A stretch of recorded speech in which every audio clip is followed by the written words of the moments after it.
Okay, so we're going to take a look now at this NCES ed.gov website. And if you click that, it'll open a hot link. And then you can go ahead and open this, which is a way for kids to graph things. So you would just take your information, whatever data you've collected, and you can create a bar graph, a line graph, area, a pie chart, lots of different types of graphs that you could make here. So I'm just going to show you a very simple one with some data. So I could choose a bar graph, and I could choose the dimensions or the way the graph is going to be laid out, background color, all of these different things, whatever I want it to look like, doesn't matter. And then you come to these side tabs here, and you can choose where to put in your data, how to design it, labels. So maybe it would be boys versus girls in 7B. Okay. And so we'd have a number of students on one side and girls or gender on the other side. And we would really only have 2 items here. And we would label them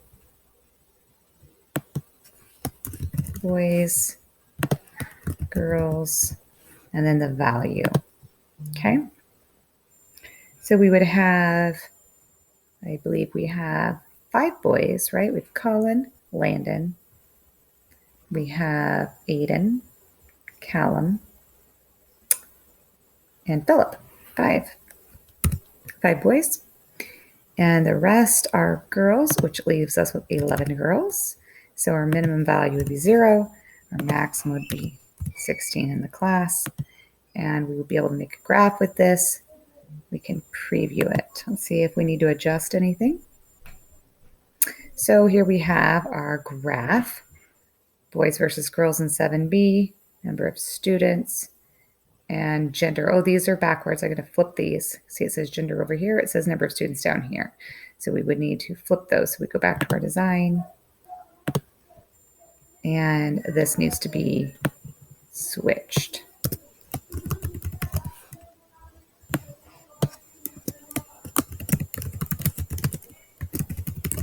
The XY axis I have backwards, and maybe I would like to change the color of that graph.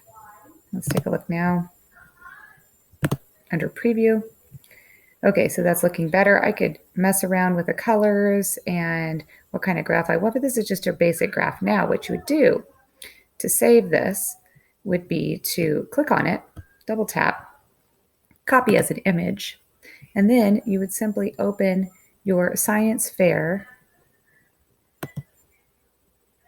binder, which I haven't uploaded yet, but it would be a document, right? So let's just open a document here.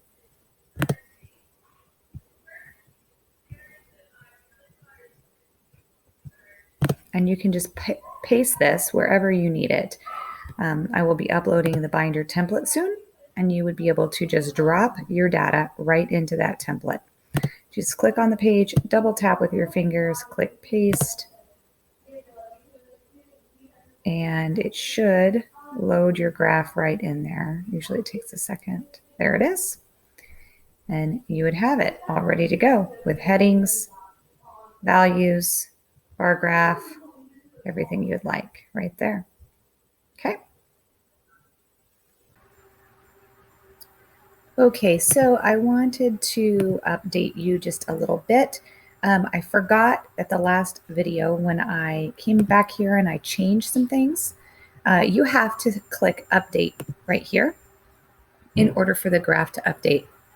And so when I showed the graph and I copied and pasted it before, it was incorrect, but I have fixed it and now it is correct. So if you caught that, you're right, but it is now fixed. So you always want to, whenever you make a change, go down here and click the update and let it load before you copy and paste.